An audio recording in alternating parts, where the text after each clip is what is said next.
This video is going to be demonstrating how we can cross-cancel when multiplying fractions. It's a strategy that we can use to simplify the fractions before we multiply, which often helps us when we struggle with multiplication. And it also helps us on not having to simplify the fraction after we've multiplied. For example, if I have this problem, 9/10 times 5/12, I know that I can just multiply the numerators and multiply the denominators. I would have to know what 9 times 5 is, 45, and 10 times 12, I have to think for a minute here. 10, 20, I can multiply 12, times 1 is 12, add the 0 is 120. I'm left with 45 over 120. Then I need to see if they have common factors in order for me to simplify. Well, 45 ends in a 5, 120 ends in a 0. I can divide each one by 5 because I know that 5 can go into both 45 and 120. I could sit here and also write out all the factors of 45, all the factors of 120, and I could divide by the greatest common factor, which would prevent me from having to constantly simplify, but I'm not going to write all those out right now, so I'm just going to find one that I know. And that's 9, and then 5 into 120. Think about this for a minute. Are you noticing that this is taking me a little bit longer than I probably would like? That's when cross-cancellation comes into play. 9 over 24. 24 and 9 have a common factor of 3. So I'll divide both by 3. And I would eventually get 3/8 would be my answer. I could actually get 3/8 much quicker than what I just demonstrated. And that we can use cross-cancellation. Let me show you. When I'm looking at two fractions and I'm multiplying them together, I can look at the cross numerator and denominators. For instance, let's look at the numbers that are juxtaposed from each other. 9 and 12. 9 is the numerator, 12 is the denominator. And I can find a common factor between the two of them.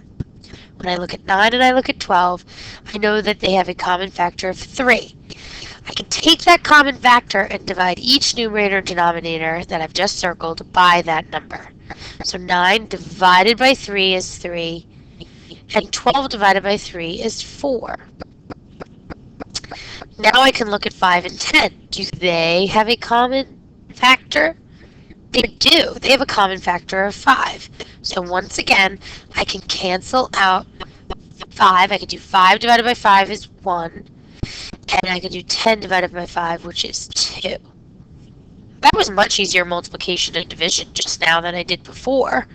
And now I can say 3 times 1 is 3, and 2 times 4 is 8. And look at that, I got 3/8 pretty quickly. I wasn't dealing with very large numbers, and I didn't have to continually simplify and simplify until I got to my lowest terms.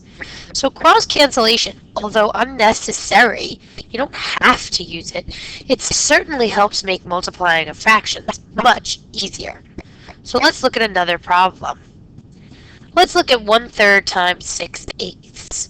Do you see a numerator and then it's the diameter across from it? Do you see any pairs that would have a common factor? Yep, you got it. 6 is the numerator and 3 is the denominator across from each other, and they both have a common factor of 3. So take the common factor and divide each one by that. So 3 divided by 3 is 1, 6 divided by 3 is 2. Then I continue to multiply across, and I get 1 times 2 is 2, and 1 times 8 is 8.